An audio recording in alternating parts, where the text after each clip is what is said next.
Kasih tepuk tangan di atas kepalamu, dahsyat luar biasa bagi Tuhan kita.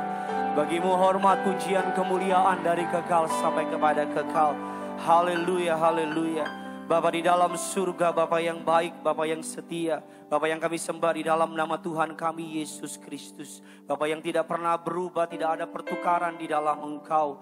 Melalui kematian anak-Mu Tuhan kami Yesus Kristus yang telah mati di kayu salib, bangkit pada hari yang ketiga, naik duduk di sebelah kanan Allah Bapa, menjadi pembela yang akan turun kedua kali untuk menolong setiap kami umat kepunyaan-Mu. Kami berdoa pada malam hari ini, jeripaya kami cari Tuhan tidak pernah sia-sia. Kesetiaan kami ikut Tuhan tidak akan sia-sia. Bahkan iman percaya kami kepada nama Yesus tidak akan sia-sia. Segala kelemahan tubuh tidak berkuasa, segala sakit penyakit tidak berkuasa, ketakutan kekhawatiran tidak berkuasa di tengah-tengah kami. Allah Roh Kudus ambil alih ibadah pada malam hari ini. Penuhi dengan damai sejahtera-Mu, penuhi dengan sukacita-Mu. Bahkan setiap jengkal tanah tempat ini, bahkan setiap rumah mereka yang menonton acara malam ini, mereka disucikan, dikuduskan oleh darah Yesus. Hamba-Mu yang telah Engkau percaya untuk melayani, urapi dia. Setiap kata, setiap kalimat tanda kuasa mukjizat mengalir dengan derasnya. Kelemahan tubuh hamba Tuhan sembuhkan, agar hanya boleh menjadi berkat bagi kemuliaan nama Yesus. Jaringan yang kami pakai disucikan, dikuduskan di dalam nama Tuhan kami Yesus Kristus. Setiap kita yang siap diberkati firman Tuhan, gereja Tuhan, sama-sama dengan bangga kita katakan amin. Kita kasih tepuk tangan yang luar biasa bagi Tuhan kita. Silakan duduk kembali saudara. Haleluya, puji Tuhan. Suatu kehormatan yang besar kembali bagi saya melihat jemaat Tuhan memenuhi gereja Tuhan di tempat ini. Terimalah salam dari mimbar ini. Shalom Tiberias. Masih lebih besar suara saya. Shalom Tiberias. Apa kabar semuanya saudara? Tuhan Yesus itu baik, amin. Saya belum melihat tangan-tangan yang diberkati Tuhan Yesus, bisa lambaikan tangan saudara. Kita boleh kasih tepuk tangan sekali lagi buat Tuhan kita yang luar biasa. Terima kasih kepada Gembala Agung kita Tuhan Yesus Kristus atas kepercayaannya saya boleh melayani pada malam hari ini. Terima kasih kepada Gembala Sidang Gereja Tiberias Indonesia, Bapak Pendeta Dr. Yesaya Pariaji dan Ibu Pendeta Darniati Pariaji atas kepercayaannya. Saya boleh melayani di gereja Tuhan yang luar biasa ini. Sama-sama setiap kita sebelum kita masuk dalam kebenaran firman Tuhan, mari sama-sama angkat Alkitab saudara tinggi-tinggi. Saudara yang bawa Alkitab, mari sama-sama angkat Alkitab saudara tinggi-tinggi. Saudara yang Alkitabnya ada di HP saudara, jangan malu-malu, angkat HP saudara tinggi-tinggi. Saudara yang ada di rumah, mari sama-sama saudara dengan iman percaya, sama-sama ikuti doa saya dalam nama Tuhan Yesus Kristus. Aku percaya Alkitabku ini adalah firman Allah yang hidup. Aku adalah sama seperti yang difirmankannya. Aku adalah sama seperti yang dijanjikannya. Aku yang terima firman Tuhan, hidupku tidak akan sama lagi. Yang percaya kita katakan amin, haleluya. Saudara keluarkan pulpen saudara, keluarkan catatan saudara. Kita akan melanjutkan serial khotbah bagian yang kedua. Don't delay atau jangan menunda sesuatu. Don't delay sedikit merecap saudara, mengandung sebuah kalimat sense of urgency. Atau ada keterburu-buruan di sana. Atau ada segera harus dilakukan. Tidak bisa nanti, tidak bisa besok, atau tidak bisa 1 atau 2 jam lagi. Tapi right now. Atau saat ini juga. Sama-sama bilang sama saya saat ini juga. Sama-sama bilang sama saya bukan nanti, tapi sekarang. Katakan amin saudara. Sedikit merecap saudara, kapan saya harus bergerak dengan cepat. Kapan saya harus bergerak dengan cepat? Yang pertama, ketika Tuhan meminta saya melakukan sesuatu. Ketika Tuhan meminta saudara melakukan sesuatu, whatever it is, apapun itu. Ketika Tuhan meminta saudara melepaskan hubungan yang salah.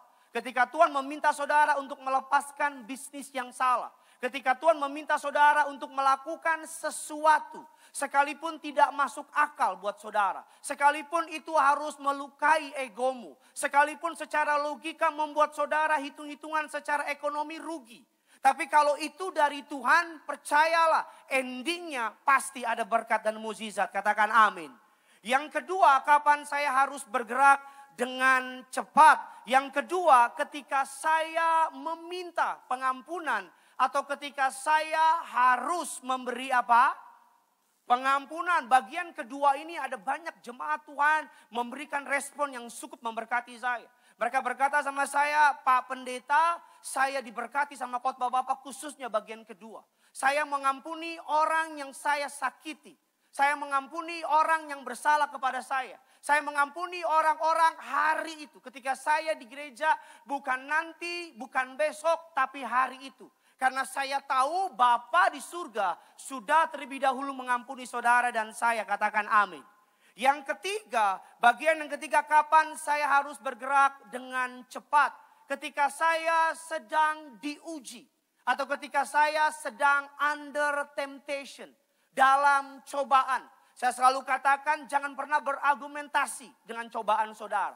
Jangan pernah berusaha menenangkan cobaan saudara. Langkah tercepat pertolongan pertama P3K.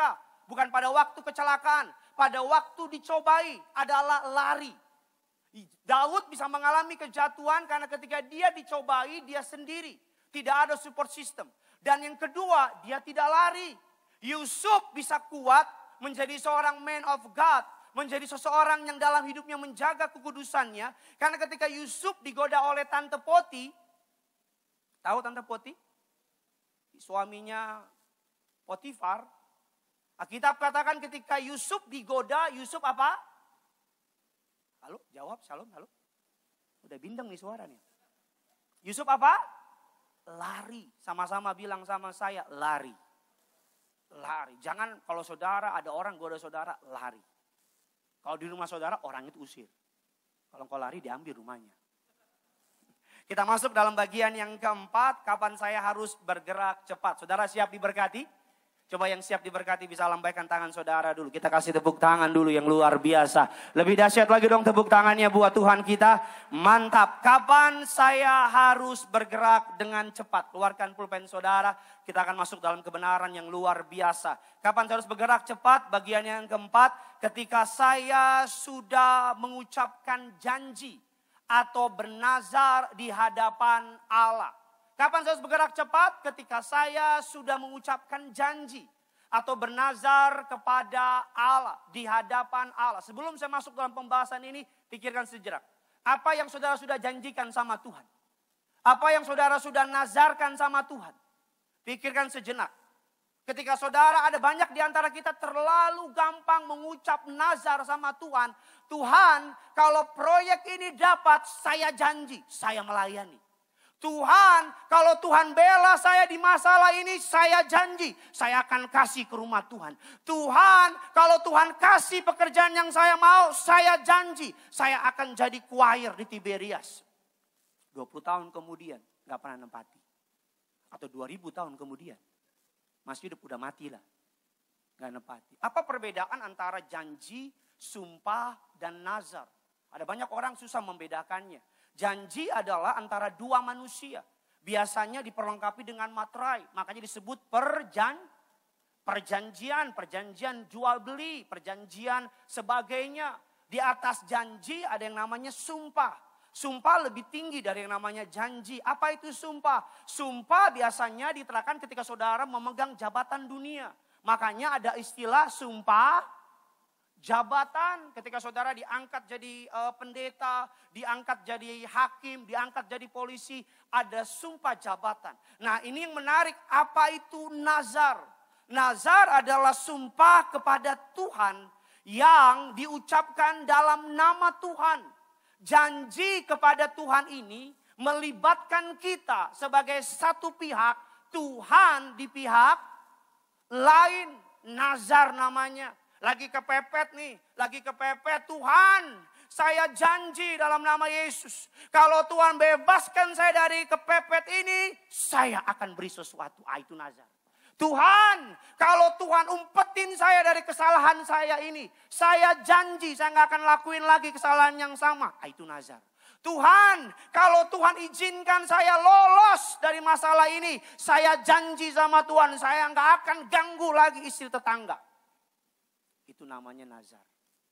Apa sih nazar? Saya kutip dalam kamus Alkitab. Nazar dikatakan ketika seseorang bernazar, mereka mengadakan perjanjian dengan Tuhan. Namun dalam perjanjian dengan Tuhan tersebut terdapat unsur apa? Pertukaran.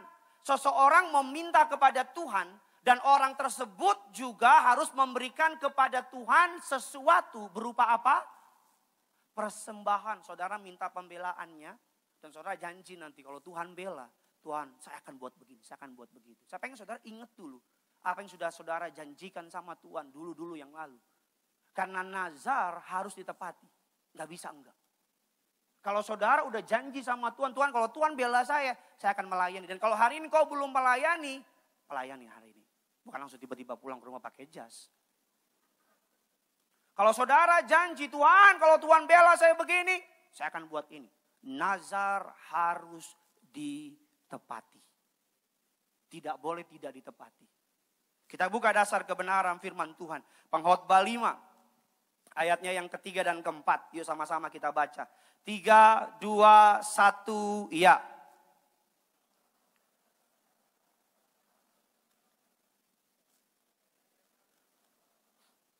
Tepatilah nazarmu, ayat yang keempat. Sama-sama kita baca. Lebih baik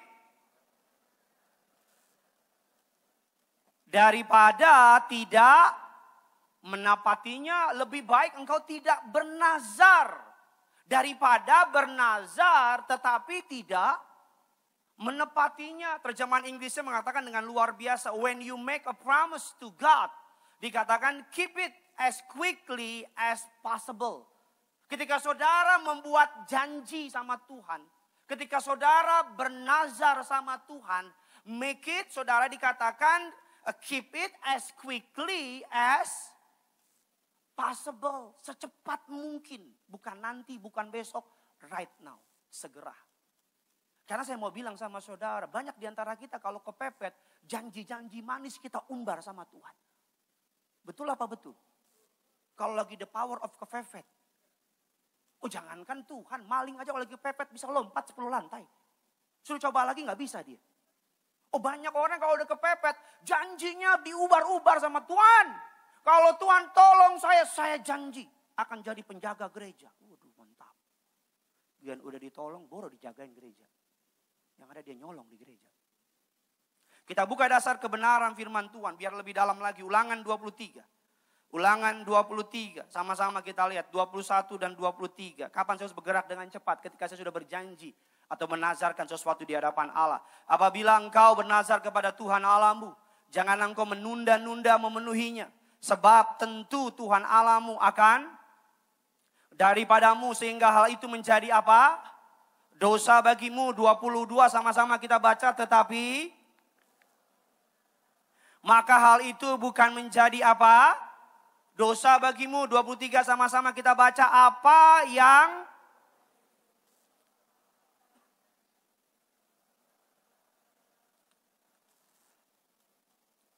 Apa yang keluar dari bibirmu harus kau lakukan dengan setia. Dengan setia. Lebih baik tidak bernazar. Lebih baik jangan bernazar. Kalau saudara tahu, karena saya punya pengalaman ada banyak teman-teman pendeta. Ketika anaknya sakit dia nazar sama Tuhan. Tuhan, kalau Tuhan tolong saya akan jadi hambamu. Benar anaknya sembuh.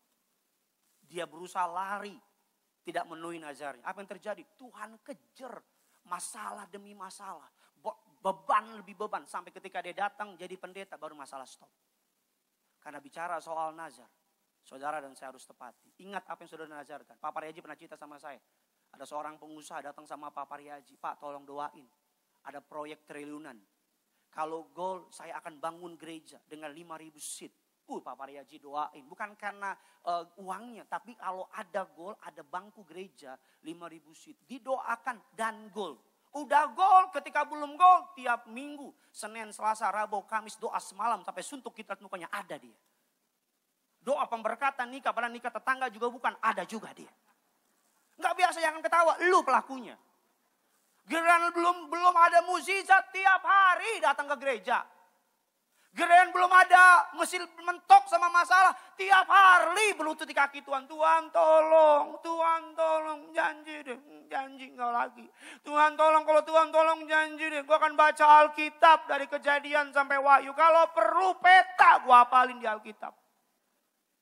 Oh, Tuhan tolong deh, kalau Tuhan janji nih, kalau Tuhan lulusin gue nih, di mata kuliah ini gue janji, gue akan rajin baca renungan. Ketika udah ditolong, segenap malaikat di surga bernyanyi, tapi janji, tinggal janji, bulan madu, semuanya. Yang pura-pura nggak tahu lalu lah, yang pura-pura nggak tahu, nggak tahu lagu saya cuma rohani, peres ngana.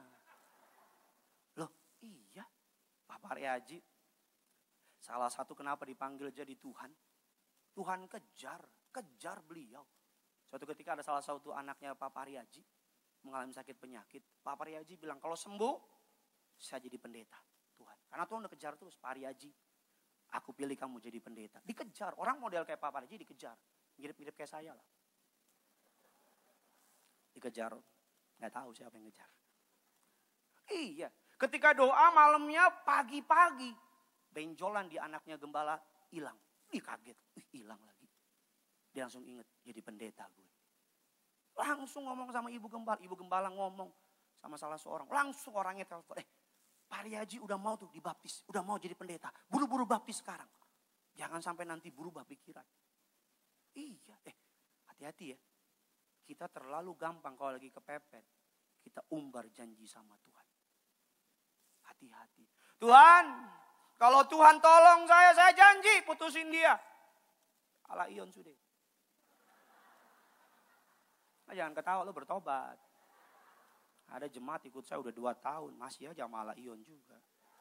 Pak Pendeta mantep, khotbahnya mantep. Wih mantep ya, saya bertumbuh. Wih mantep, puji Tuhan bertumbuh. Kau udah nikah belum Pak Pendeta? Lo kenapa? Doain nih, beda agama. Lontong dah mati gue lo. Lo 2 tahun ikut gue, apa perubahan hidup lo? Mendingan gak usah ikut gue sama sekali. 2 tahun saya bertumbuh, saya dewasa, makin kenal Tuhan. Bubarin tuh. Live streaming, enak. Kalau live streaming udah keluar nih. Bubarin, buat apa ikut pendeta lama-lama, hidup lo gak berubah. Ya berubah, betul gak? Jadi makin kacau. 2 tahun Pak Pendeta, saya sejak ikut Pak Gideon, makin maju iman saya, makin begini. Belum nikah? Belum, kenapa? Ya ini masih beda agama. Bambang. Kita buka dasar kebenaran firman Tuhan, Hakim-Hakim 11, 34. 36. Saya juga pengen pakai papan kayak teman saya Pendeta Marcel, tapi tulisan saya jelek, saudara. Saya tulis di sini aja lah.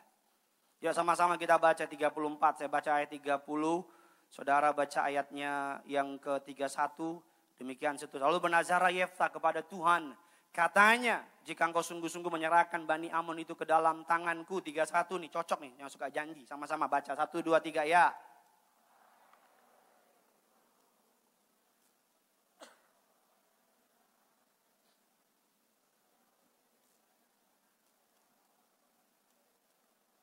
Ayat 34 kita lompat ketika Yefta pulang ke Mispa ke rumahnya. Tampaknya anaknya perempuan keluar menyongsong dia dengan memukul rebana serta menari-nari.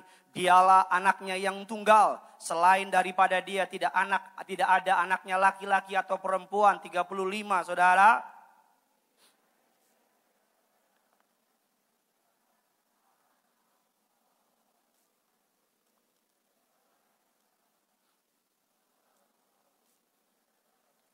Dan tidak dapat aku apa? Aku mundur 36 sama-sama kita baca. Tetapi jawabnya kepadanya, ini anaknya, Bapa, maka perbuatlah kepadaku sesuai dengan, karena Tuhan telah mengadakan bagimu apa? Yakni apa? Suatu hari Yefta dia bilang sama Tuhan, kalau Tuhan berikan Bani Amon itu kepadaku, apa yang keluar pertama kali di rumahku akan kupersembahkan kepadamu. Apa yang keluar pertama kali akan kuberikan kepadamu. Habis dari kemenangan yang gilang gemilang, Yefta sampai di rumahnya, kebetulan rumahnya daerah Kelapa Gading. Kadang gak banjir. Sombong orang Gading sekarang. Gading gak banjir lu, gak banjir. Belagu lu. Tunggu tanggal mainnya. Tetaplah nggak banjir lah karena ada Tiberias Gading Nias di sini. Amin amin, jangan buang sampah.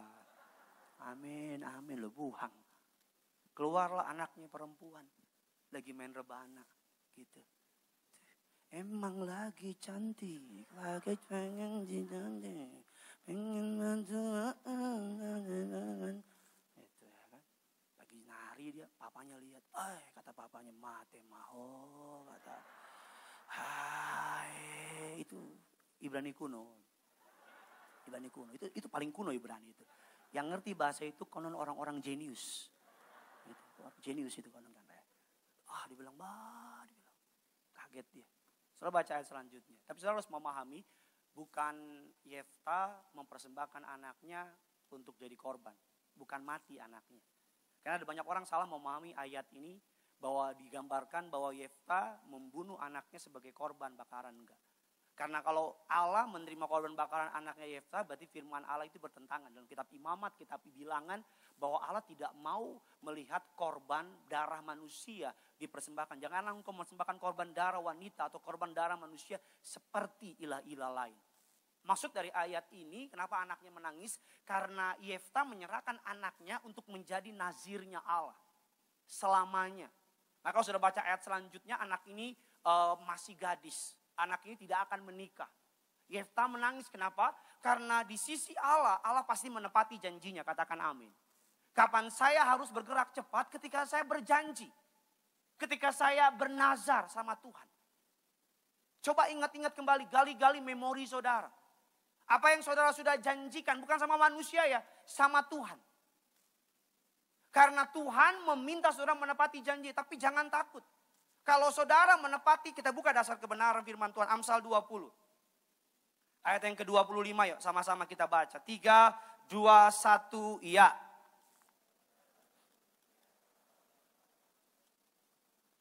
Dan baru menimbang-nimbang sesudah bernazar. Alkitab menggambarkan hati-hati, hati-hati. Jangan main asal ngomong, apalagi di rumah Tuhan. Tuhan, saya janji. Kalau dompet saya ketemu, saya akan jadi pastor. Padahal gak ada isinya dompetmu. Hati-hati dalam menazar. Tapi kalau saudara menepati nazar saudara, saya jamin ada berkat besar menanti dalam itu. Kita buka dasar firman Tuhan. Karena menepati nazar Allah bukan berarti berat. Kalau saudara menepati nazarnya, Allah akan bergerak di situ. Katakan amin. 1 Samuel 10. Kita lihat dulu kisah sebuah nabi besar di dalam perjanjian lama, namanya Samuel. Ayat yang ke-10. Dan dengan pedih hati ia berdoa kepada Tuhan sambil menangis terseduh-seduh. Ayat yang ke-11 saudara. Kemudian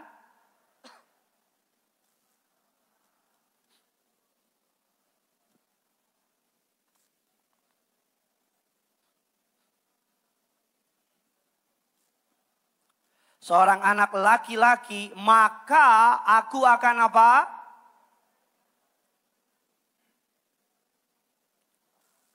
Maka aku akan memberikan dia kepada Tuhan seumur hidupnya, dan pisau cukur tidak akan apa?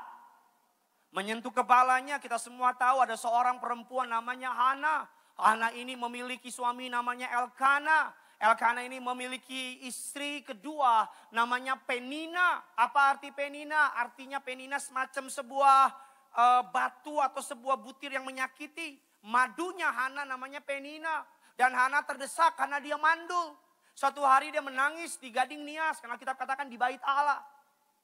Dia menangis di Gading Nias. Dia lagi nangis kejer. Dia bilang, Tuhan, kalau Tuhan buka kandunganku, aku janji anakku pisau cukur tidak akan menyentuh kepalanya. Ini lambang bahwa dia akan menjadi nazirnya Allah. Aku janji kalau bahasa modern, Tuhan, kalau Tuhan kasih aku anak laki-laki, aku akan serahkan dia ke Tiberias jadi pendeta. Singkat cerita, Hana dapat anak. Dikasih nama Samuel. Dan Samuel diserahkan kepada Tuhan. Hana bisa aja lu bilang sama Tuhan, Tuhan, udah lama gue tunggu. Harusnya jadi anak dong, kebanggaan. Jadi pahlawan perang dong. Tapi malah jadi nazirnya Allah. Kita baca kebenaran firman Tuhan selanjutnya. Sama-sama kita baca ayat yang ke-18. 19, 20, 21. Adapun Samuel menjadi pelayan di hadapan Tuhan. Ia masih anak-anak yang tubuhnya berlilitan baju efod dari kain lenan. 19 saudara.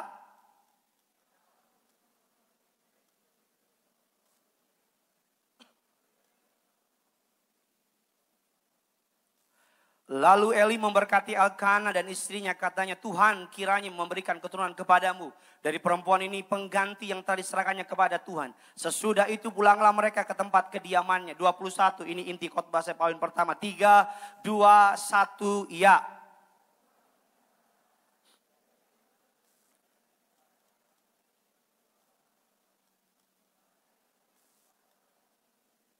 Sama-sama bilang sama saya, Tuhan mengindahkan Ana. Sama-sama bilang sama saya, Tuhan mengasihi Hana. Saudara bisa lihat saya ke depan, tidak ada satupun yang Tuhan tidak akan lakukan kepada seseorang yang Tuhan tahu dapat dipercaya janjinya. Tuhan tidak akan menahan sesuatu yang baik kepada anak, kepada hambanya. Kalau setiap kali saudara berjanji sesuatu kepada Allah, dan saudara tanpa pernah berpikir dua kali melakukan janji saudara kepada Allah. Hana menepati janjinya dengan mempersembahkan Samuel. Apa jawaban dari Allah? Allah mengindahkan anak. Bukan hanya satu anak, 3 anak laki-laki, 2 anak perempuan. Dari seorang mandul, ketika yang mandul ini menepati nazarnya kepada Tuhan, Allah berikan 5 keturunan yang baru. Katakan amin. Apa nazarmu sama Tuhan? Ingat. Kalau saudara nggak mampu lakukan, bertobat, bilang Tuhan ampuni saya. Jangan belaga pilon. Yang bodoh amat ya gue. Mama saya cerita sama saya. Karena kami keluarga besar mungkin 8 kali. Udah terakhir saya ngolahin, mama saya udah gak mau. Aduh, karena lahir zaman dulu kan normal semua. Juga susah juga. Udah susah, lahir tiba-tiba, ya udah deh, mama saya ingat, udah deh. Ini anak saya kasih nama Bontot. Jangan kau ketahuin pendeta kau. Neraka kau. Nama Bontot, kenapa Bontot? Karena anak terakhir. Ketika lahir, mama saya bilang apa? Tuhan, pakailah dia jadi anakmu. Pakailah dia jadi alatmu. Jadi,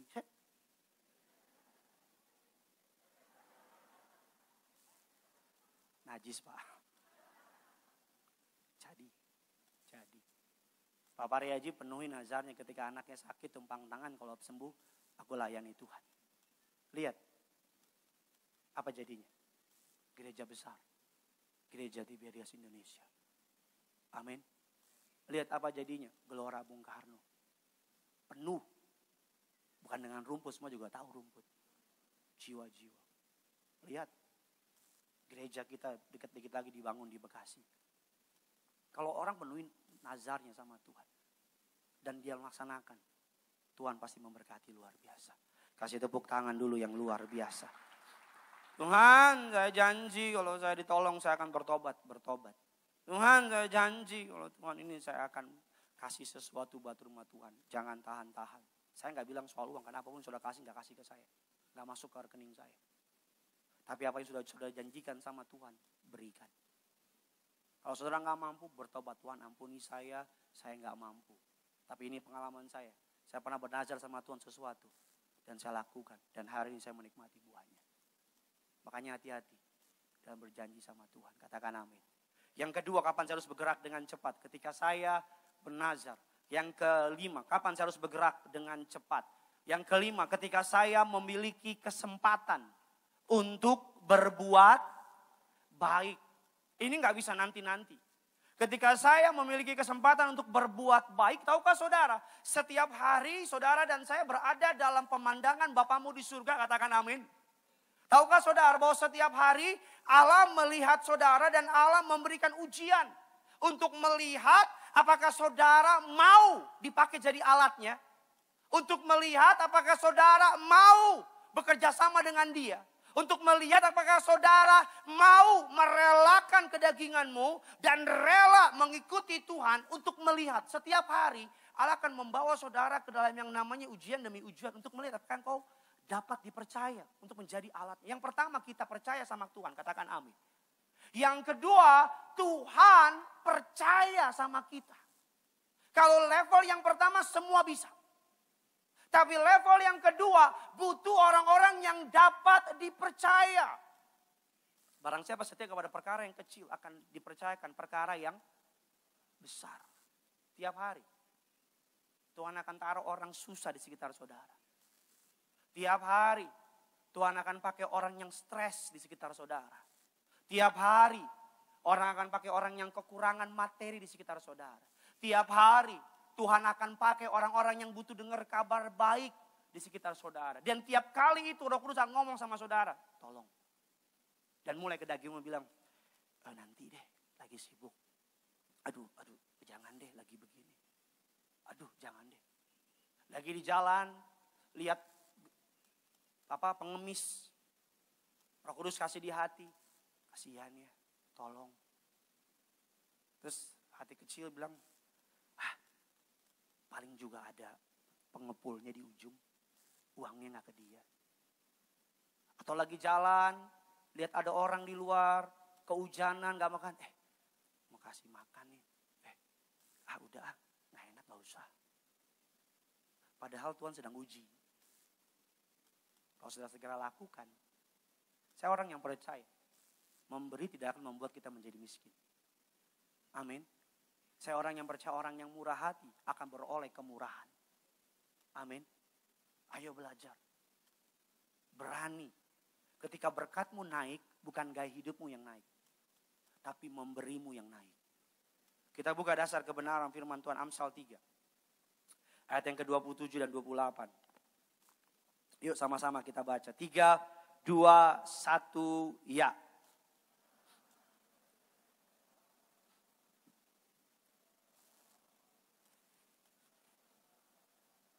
Pergilah dan besok akan, sedangkan yang diminta ada padamu. Janganlah menahan kebaikan daripada orang-orang yang berhak menerimanya.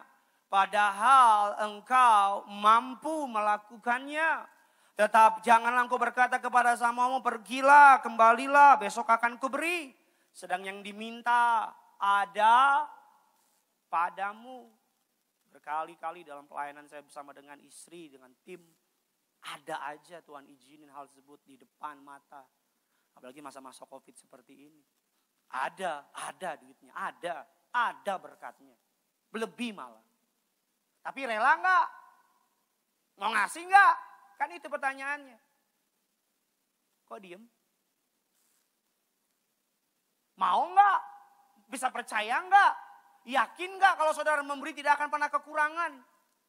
Kalau saudara mau dipakai jadi alat, saudara tidak akan pernah diizinkan jatuh miskin. Katakan amin. Gak akan. Kita buka dasar kebenaran firman Tuhan. Sama-sama. Ada banyak orang bilang, nanti deh kalau keadaan udah membaik baru saya akan tolong. Nanti deh kalau COVID udah beres baru akan saya bantu dan sebagainya. Pengkhotbah 11 ayatnya yang keempat. Siapa menunggu sampai angin dan cuaca sempurna, tak akan menanam dan tidak pula memetik hasilnya. Kapan saya harus bergerak dengan cepat? Ketika saya memiliki kesempatan untuk berbuat baik, bukan nanti, tapi sekarang. Katakan amin. Karena nanti tidak akan pernah. Saya pernah bilang dalam khotbah seminggu lalu, karena nanti akan menuntun kita kepada jalan yang bernama tidak terjadi.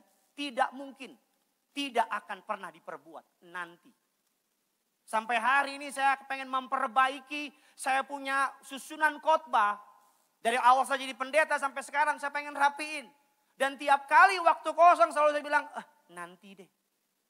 Saudara mau tahu apa yang terjadi? 5 tahun kemudian belum saya rapi-rapiin. Saya punya tugas S3, istri saya bilang, sayang mana tugasnya? Biar aku filing. Saya bilang, nanti ya. Kapan? Baru tadi siang. Kok nanti mulu sih? Ya nanti. Giliran khotbah aja bilang bisa segera. Giliran ini gak bisa. Ini beda sama khotbah saya bilang. Diam kau Bambang. Jangan kau ganggu suamimu mau khotbah saya bilang. Dia diam kalau udah bawa batu. Khotbah diam dia udah. Nanti.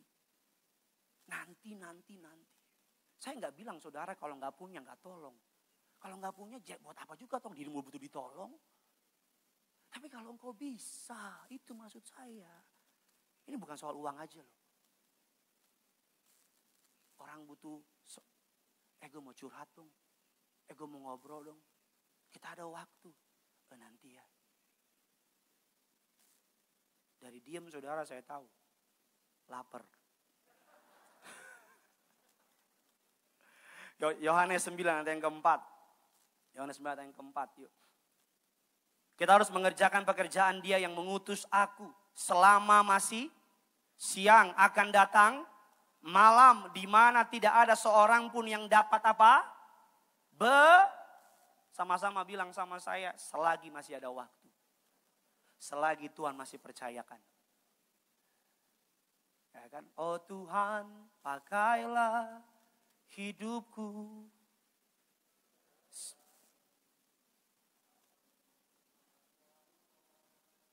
Bila saatnya nanti.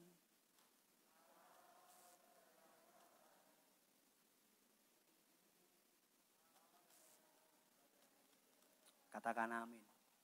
Bilang kiri kanan saudara. Man, gak kedengeran suara kau.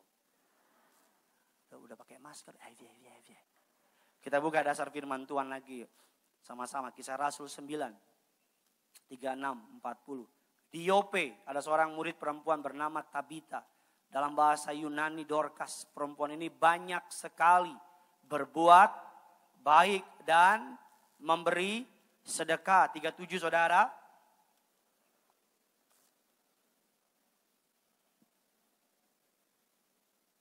Di Lida dekat dengan Yope.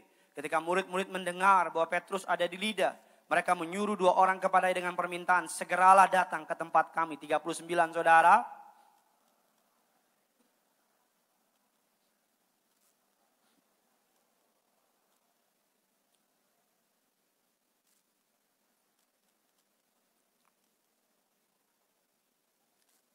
Ayatnya yang ke-40 sama-sama kita baca. Tetapi Petrus menyuruh mereka semua keluar. Lalu ia berlutut berdoa. Kemudian ia berpaling ke mayat itu dan berkata, Tabita. Lalu ketika melihat Petrus ia bangkun lalu duduk. Betapa orang yang amat sangat berbuat baik namanya Tabita. Atau dikenal dengan sebutan Alkitab katakan Dorcas. Suatu hari ia mengalami yang namanya kematian. Tapi orang-orang di sekitar mereka yang pernah mengecap kebaikan orang tersebut. Mendengar ada Petrus di dekat situ. Dia panggil Petrus. Ketika Petrus datang mereka ceritain. Sambil lihat pakaiannya si Tabita. Oh Tabita begini. Oh Tabita nolong. Waktu kemarin banjir. Oh Tabita dia kirim. Kirim apa? GoFood. Banjir juga GoFoodnya. Gak bisa gak pokoknya. Pokoknya dia bantu segala macam dia tolong. Orang yang berbuat baik. Akan banyak orang-orang yang mendoakan orang tersebut. Amin. Akan banyak. Orang akan terus ingat. Orang akan terus doakan. Seperti Tabita atau Dorcas ini. Perbuatan baiknya. Menuntun dia kepada yang namanya kebangkitan. Katakan amin saudara. Jangan tunggu kapan waktu yang terbaik. Tetaplah jadi berkat. Katakan amin. Satu firman Matius 9 ayat yang ke-13. Jadi pergilah, pelajarilah arti firman ini. Matius 9:13. Jadi pergilah, pelajarilah arti firman ini. Yang ku kehendaki ialah belas kasihan, bukan persembahan. Karena aku datang bukan untuk memanggil orang benar, melainkan memanggil orang apa? Berdosa. Galatia 6 ayatnya yang ke-9 dan ke-10. Sama-sama kita baca. Galatia 6, 9 dan 10. 3, 2, 1. Ya.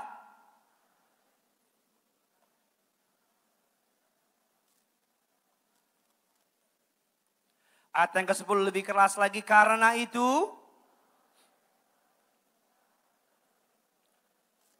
tetapi terutama kepada kawan-kawan seiman. Ibrani 13 ayat yang ke-16. Tolong diklik. Janganlah kamu lupa berbuat, memberi. Sebab korban-korban yang demikian yang berkenan kepada Allah. Yakobus 4 ayat yang ke-17. Jadi jika seorang tahu bagaimana ia harus berbuat baik, tetapi ia tidak melakukannya, ia apa? Waktu saya nggak bisa untuk buka ayat, tapi sedikit cerita aja dalam Samuel 30, 11, 12 sampai dengan ayat yang ke-20. Daud dalam peristiwa namanya Ziklag, Alkitab katakan terbakar habis tempat Daud. Istri, anak-anak, seluruh penduduk tertawan. Dalam prasa pengejaran musuhnya, Alkitab katakan di tengah jalan ada seorang Mesir yang kelaparan. Apa yang Daud lakukan? Daud nggak bilang, nanti ya kalau gue udah beresin musuh gue tolong lu. Balik-balik udah mati. Tapi Alkitab katakan apa? Daud kasih makan orang Mesir itu. Daud tolong orang Mesir itu. Daud jadi berkat buat orang Mesir itu. Dan ternyata orang Mesir itu tunjukkan jalan kemana larinya musuhnya Daud. Selalu dan selalu saya percaya. Sebagai anak Tuhan, apa ciri kita? Kita selalu dan dapat selalu dipakai Tuhan untuk menjadi berkat. Katakan amin. Berkat bukan hanya bicara soal uang, dimanapun kau ditempatkan. Apalagi di masa-masa pandemi ini. Di masa-masa sulit ini. Ayo, jadi berkat. Saya teringat Ibu Gembala sidang kerja sebagai seorang apoteker, menjadi seorang apoteker di sebuah rumah sakit di daerah Salemba, RSCM. Tiap bulan dapat gaji lebih besar, rembesan daripada gaji. Kenapa? Karena tiap kali ada orang kecelakaan, ditabrak, tabrak lari, kawin lari kalau ada. Tiap kali butuh duit, langsung. Eti, ini ada orang nih, gak ada duit. Kalau tunggu ada duit dulu, udah ketabrak begitu, duit datang, nyawa melayang. Tolong. Sekarang lihat. Mungkin hari ini kesannya rugi, tapi kalau engkau berani berbuat baik, berani dipakai Tuhan jadi berkat, jangan takut. Tuhan bertanggung jawab sama keuangan saudara. Tuhan bertanggung jawab sama ekonomi saudara. Tuhan bertanggung jawab sama kehidupan saudara. Yang percaya kasih tepuk tangan buat Tuhan kita. Haleluya. Mari sama-sama saudara. Yang terakhir, kapan saya harus bergerak dengan cepat. Saya gak pernah lupa beberapa tahun yang lalu ketika sedang studi S1. Saya masih ingat harus bayar kuliah 12 juta. Saya sama kakak saya gak pernah lupa. Bayar kuliah 12 juta, sisa, pas. Bayar ada uang 5 juta. Berapa uangnya? 5 juta. Lagi mau datang ke kampus, bayar setengah, minta penundaan. Di kampus saya, Harvard University. Bohong tapi. Datang, baru mau bayar tiba-tiba ada keluarga datang. Eda. Itu panggilan bahasa Ibrani. Ada apa Eda? Si ini begini. Oh dia sakit gini butuh biaya, pinjamlah dulu Eda. Kalau enggak mati nanti inimu. Mama saya lihat saya lihat mama saya. Saya udah tahu pasti kemana, saya tahu deh. Apa? Bontot. Inimu. Padahal saya gak ngerti siapa ini itu. Inimu, Inimu sakit ya. Aku juga sakit, Ma. Kok tolonglah dulu. Jangan dong ngepeng kita, Ma.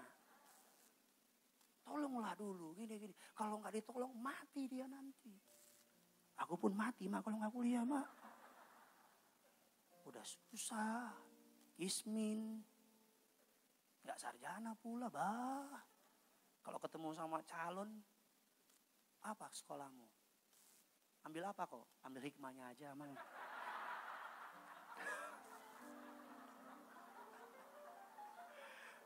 Dibawa tuh duit sama saudara saya, dibawa 5 juta terbang melayang. Saya ke kampus ketemu orang TU, di mana-mana kan semua orang keuangan semua sama, nyebelin. Ini orang keuangan bertobat lu ya. Saya datang, wah saya lihat nih, apalagi inang-inang nih, wah bukan ini inang, bukan inang-inang buruk itu inang.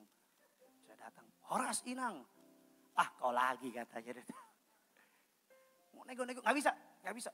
Kalau nggak ada duit, nggak usah kuliah. Keluar. Saya nggak pernah lupa. Keluar. Miskin itu susah loh. Iya. Bener. Susah itu miskin. Bener. Nabunglah makanya. Kerja yang bener lah.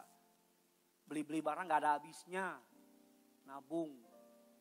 Saya mengucap syukur pandemi ini tabungan saya di Swiss nggak berkurang. Swiss mana gue juga gak tahu. Iya, gak bisa kuliah. Gak boleh masuk ujian. Gak bisa duit keluar. Gak pernah lupa. Saya khotbah jam 7 pagi di Cawang Kencana. Lagi khotbah, itu kepala TU duduk di depan saya. Tuhan tahu nih omongan saya nih. Dia minta doa, Pak Pendeta boleh minta doa. Saya bilang, ini orang nih saya bilang. Tuhan nih, ini mimbar nih, saya bener nih. Ini orang nih. Dia tolong doain. Saya mau bilang, kalau nggak punya iman keluar. Keluar enak aja lo. Ini gue nih, keluar lo sekarang lo. Hati-hati saudara. Makanya saya mau bilang ya jangan jahat sama orang. Nggak benar. Kok jangan ketawa, kok bertobat. Bener. Jangan kau injek orang. Suatu hari dia di atasmu. Ya kan? Pusing-pusing lo. Bener. Apalagi nih. Ya orang-orang keuangan baik-baiklah kau. Jangan jahat. Apalagi orang tua. Kalau anakmu bawa calon. Ya. Asal dia anak Tuhan. Asal dia jujur. Mau kerja keras. Terimalah. Kalaupun kau mau nolak, jangan kau bilang, maaf ya, kita gak selevel. Apa sih level-levelan? Enggak, maksud saya karena kalau engkau hina, nanti dia berhasil. Kau yang malu. Kok aku batak banget ya? Malam ini logat banget aku hari ini tengok ya. Tengok begitu tengok aku. Amin. Yang terakhir, kapan saya harus bergerak dengan cepat? Yang pertama, sudah dilihat tadi. Kedua, ketiga, besok hari Minggu kita akan membahas kapan saya harus bergerak lambat. Karena hidup ini ritme. Tidak selalu bergerak cepat. Ada kalanya kita bergerak lambat. Hari Minggu nanti. Ada 6 poin, kalau cukup kita selesaikan. Kalau nggak cukup, kembali di hari Rabu. Saya akan buat nggak cukup, ya ada Rabu lagi ya saudara. Kapan saya harus bergerak dengan cepat? Yang keempat ketika saya bernazar. Yang kelima ketika saya mendapat kesempatan berbuat baik. Berbuat baik jangan lihat nanti. Kalau sempat lakukan. Amin. Yang kelima kapan saya harus bergerak cepat. Ketika Tuhan menawarkan keselamatan. Nggak nanti. Ketika Tuhan menawarkan pertobatan. Nggak nanti. Ketika Tuhan menawarkan kembali, enggak nanti. Ketika Tuhan mengingatkan akan kasih mula-mula suami istri, jangan nanti, kembali. Ketika Tuhan kasih kesempatan untuk memperbaiki hubungan dengan orang yang mungkin menyakiti saudara, jangan tahan. Saya mau bilang sama saudara ya, kalau ada orang salah sama saudara, ampuni. Tapi saudara enggak perlu temenan baik, enggak perlu. Yang penting ampuni, hatimu bersih sama dia. Karena kalau saudara punya hubungan toxic relationship. Dan dia menyakiti saudara, ampuni. Tapi gak usah berhubungan lagi. It's okay bagi saya, tapi jangan ada kepahitan. Katakan amin. Karena kuncinya kepahitan. Apa kuncinya, apa buktinya saya sudah tidak kepahitan. Ketika saudara ingat cerita itu. Ketika saudara lihat orang itu. Ketika saudara dengar masalah itu. Hatimu gak ada kebencian. Udah bersih kau. Tapi kalau saudara bilang, Tuhan saya ampuni. Tapi setiap kali ketemu orang itu. Si setan itu datang di itu setan. Kau lihat kan. Senyum dia. Waktu itu. Setan kali kan senyumnya kan. Jangan kau percaya sama senyumnya itu. Setan itu. Kok gue Batak banget. Saya kebetulan orang bule. Kalau ngampun itu udah enggak. Dia lewat nih. Iblis sempat goda gitu. Kita lihat dia gak ada kepahitan. Udah ngampunin. Lu inget gak? Lu digini. Kita inget gitu. Dan kita tahu itu sakit. Tapi sekarang kita cuma ketawa. Iya. Itu terjadi sih. Tapi Tuhan pakai untuk jadi berkat. Tapi kalau engkau diingetin. Gue inget kan. Gue gak inget. Masih drama kau. Kau masih masuk dalam ikatan cinta. Engkau jauh di mata, tapi dekat di doa. Aku merindu. Haleluya, disembah Dia. Saya lagi nyiapin khotbah, anak saya lewat. Engkau jauh, saya bilang. Tapi saya bilang, saya bilang gini, kamu anak pendeta. Nengok saya, aku merindu. Saya bilang, ini siapa yang ngajar ini kene? Saya ajar lagu, anak pendeta. Kok engkau jauh di mata? Amin. Kita buka dasar 2 Korintus 6. Ayatnya yang kedua. Sama-sama kita baca. 3, 2, 1, ya.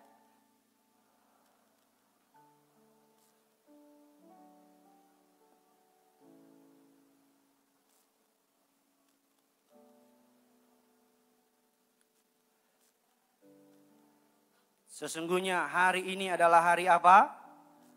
Penyelamatan itu.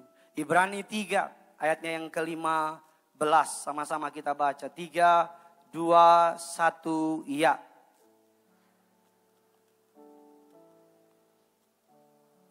Janganlah kamu berkeras kepala,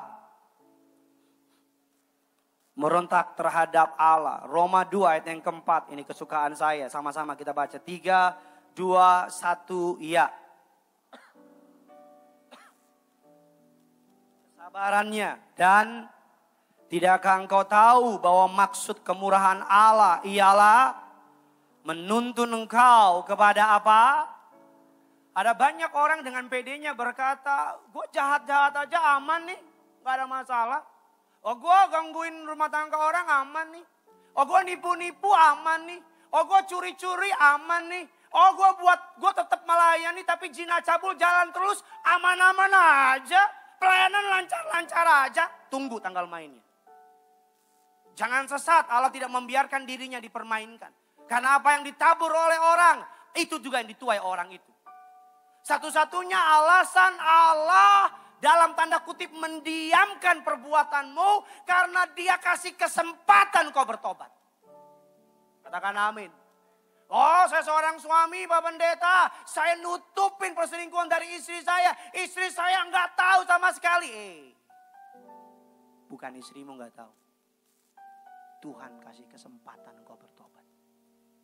Oh saya pelayan Tuhan loh, saya MC, oh saya pemusik, oh saya pendeta. Malam masih ngaco, minggu naik mimbar. Woi, orang bilang keren pelayanan saya. Oh apalagi spesiali tentang mimbar. Jangan main-main sama mimbar ini bos. Kami tiap kali pendeta naik mimbar gentar hati kami. Di ujung situ minta ampun sama Tuhan. Karena gembala terus bertalu-talu berdoa. Jina cabul dusta nipu. Pendeta jina cabul dusta nipu. Lempar dari mimbar. Gak main-main itu doa.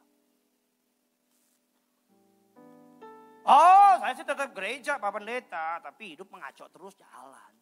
Seimbang. Satu kaki di bumi, satu kaki di surga. Ngangkang.